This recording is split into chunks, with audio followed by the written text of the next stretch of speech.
تو ایک کویسچن جو سب دوستوں کے مائنڈ میں آتا ہے جو بھی کوریا کے اس پروسیجر کے اندر چل رہے ہوتے ہیں یا جو ہے نا اپلائی کر رہے ہوتے ہیں، وہ یہ ہوتا ہے کہ جب ہمارے سارے ڈاکومنٹس پاکستان سے ہمارے سارے ٹیسٹ مکمل ہو جاتے ہیں، ہم نے اسکل ٹیسٹ کر لیا، ہم نے ٹاپک ٹیسٹ کر لیا، ہم نے روسٹر وغیرہ جمع کروا دیے،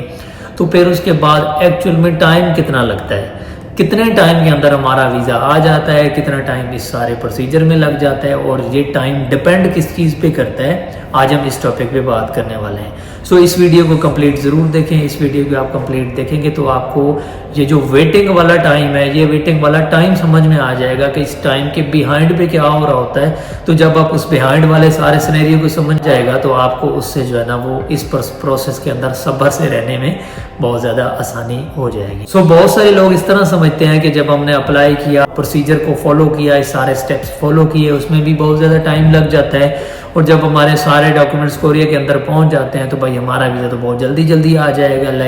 دنوں کے اندر آ جائے گا۔ کچھ لوگ سمجھتے ہیں کہ بھائی ہم جب سارا کچھ کر لیں گے تو ہمارا ویزا سالوں میں آ جائے گا۔ تو یہ کچھ کنفیوژن ہوتی ہے بہت سارے لوگوں کے اندر، اور وہ اس میں بہت زیادہ کنفیوز رہتے ہیں، اور ان کو پراپر گائیڈنس مل نہیں جاتی کہ بھائی اس میں مسئلہ کہاں پہ ہوتا ہے، یہ ویٹنگ ٹائم زیادہ کیوں ہوتا ہے، کم کیوں ہوتا ہے، اور اس کی بیہائنڈ پہ کیا چیزیں چل رہی ہوتی ہیں۔ تو ہم آج اس کو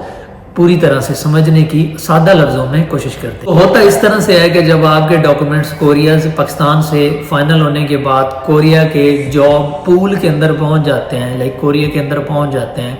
تو وہاں پہ جو ورکر سلیکٹ ہوتا ہے، اس کی جو وجہ ہوتی ہے، جو اس کی جو ریزن ہوتی ہے، جو اس کے لیے جو فیکٹرز ہوتے ہیں، وہ اصل ڈیپینڈ کرتے ہیں کوریا کے اوپر،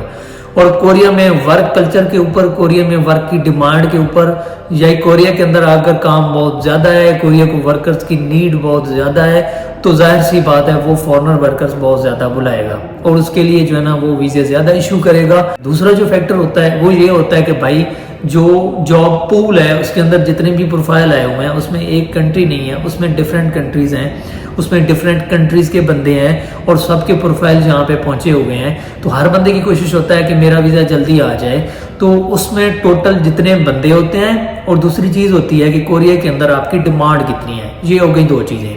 تو جتنی ڈیمانڈ زیادہ ہوگی اتنے ورکر زیادہ بلائے جائیں گے، اور اتنے ورکرز کو ویزے زیادہ ایشو کیے جائیں گے۔ دوسرا جو فیکٹر ہم نے بات کی ہے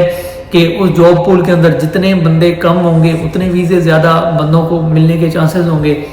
اور بندے جتنے زیادہ ہوں گے تو ظاہر سی بات ہے ویزے اتنے جو ہے نا وہ کم بندوں کو ملیں گے۔ تو اب بات کر لیتے ہیں تیسرے فیکٹر کی۔ جو تیسرا فیکٹر ہوتا ہے وہ ہوتا ہے کہ بھائی آپ کون سی کیٹیگریز میں آ رہے ہیں۔ اس میں ڈیفرنٹ کیٹیگریز ہوتی ہیں، مینوفیکچرنگ ہو گیا، ایگریکلچر ہو گیا، فشریز ہو گیا،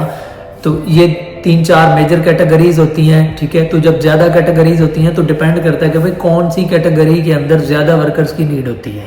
تو جس کیٹیگری کے اندر زیادہ ورکرز کی نیڈ ہوگی، ظاہر سی بات ہے اس کیٹیگری کے جو بندے ہوں گے، جو جاب پول کے اندر موجود ہوں گے، ان کے ویزا آنے کے چانسز زیادہ ہو جائیں گے۔ تو اب ہم یہ بات کر لیتے ہیں کہ جب آپ ویٹنگ پیریڈ کے اندر ہوتے ہیں تو آپ کو اس ٹائم پہ کیا کرنا چاہیے۔ میں آلریڈی اس پہ ایک ویڈیو بنا چکا ہوں کہ اگر میں کوریا میں ابھی آتا، مطلب دوبارہ آتا، تو میں کون سے کام پاکستان میں کرتا جو کوریا میں مجھے بہت زیادہ جہاں پہ ہیلپ فل ہو جاتے ہیں، تو اس ویڈیو کو آپ دیکھ سکتے ہیں۔ تو دوسری چیز یہ ہے کہ جب آپ کے پاس ویٹنگ ٹائم ہو تو آپ ویٹنگ ٹائم میں یہ کر سکتے ہیں کہ آپ کوریا کے بارے میں زیادہ سے زیادہ نالج اکٹھی کریں، اس کو سمجھنے کی کوشش کریں، اس کا جو ورک کلچر سمجھنے کی کوشش کریں، فیکٹری میں جو مالکس ہوتے ہیں، جو اونر ہوتے ہیں، ان کا جو بیہیویئر ہوتا ہے، ان کی جو سائیکولوجی ہوتی ہے، جو جہاں کا کلچر ہوتا ہے، ورک کلچر کی بات کر رہا ہوں، اس کو سمجھنے کی کوشش کریں۔ تو جتنی زیادہ آپ کو یہ چیزیں سمجھ میں آ جائیں گی اتنا زیادہ آپ کو یہاں پہ ایڈجسٹ کرنے میں بہت زیادہ آسانی ہوگی، کیونکہ کوریا کا جو ورک کلچر ہے وہ پاکستان سے بہت زیادہ 180 ڈگری ڈیفرنٹ ہے۔ تو اس کو سمجھنا بہت ضروری ہے۔ اس کو جب سمجھ لیتے ہیں تو پھر آپ کو یہاں پہ سیٹل ہونے میں زیادہ آسانی ہو جاتی ہے۔